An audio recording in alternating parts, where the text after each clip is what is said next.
je voudrais vous faire part des questions les plus fréquemment posées par les patients et auxquelles nous médecins, nous devons tenter de répondre et je pense que nous y arrivons.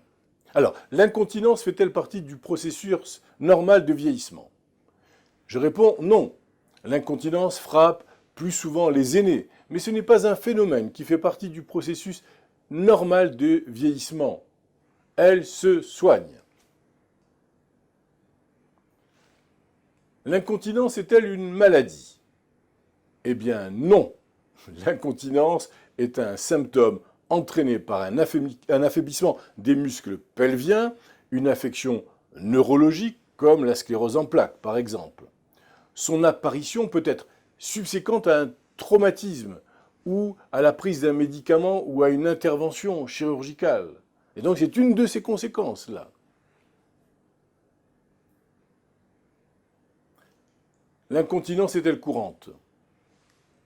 On estime qu'elle touche plusieurs millions de personnes en France, mais également en Europe et dans les pays occidentaux où nous pouvons avoir des statistiques. Jusqu'à 50% des femmes âgées de 45 ans et plus sont atteintes d'incontinence, tandis qu'environ 16 à 20% des hommes âgés de 40 ans observent des symptômes d'incontinence urinaire.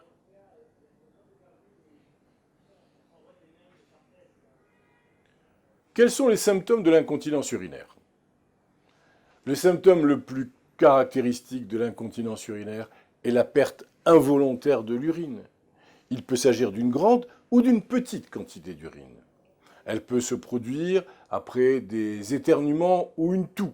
Le symptôme peut aussi consister en une envie d'uriner impérieuse et fréquente.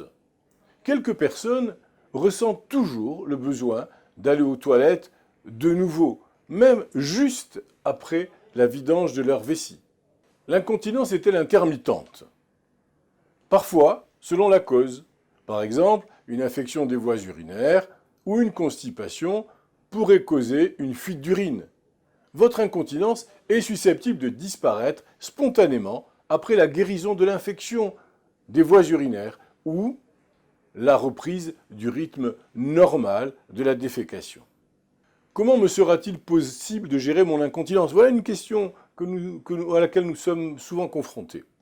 Vous pouvez gérer efficacement votre incontinence de plusieurs façons, notamment en limitant ou en éliminant l'alcool, ainsi que le café et le thé, en maintenant un poids de santé correct, en cessant de fumer ou en vidant complètement votre vessie quand vous urinez, mais également en régulant le nombre de vidanges de votre vessie et en portant si nécessaire des serviettes ou des sous-vêtements de protection absorbants.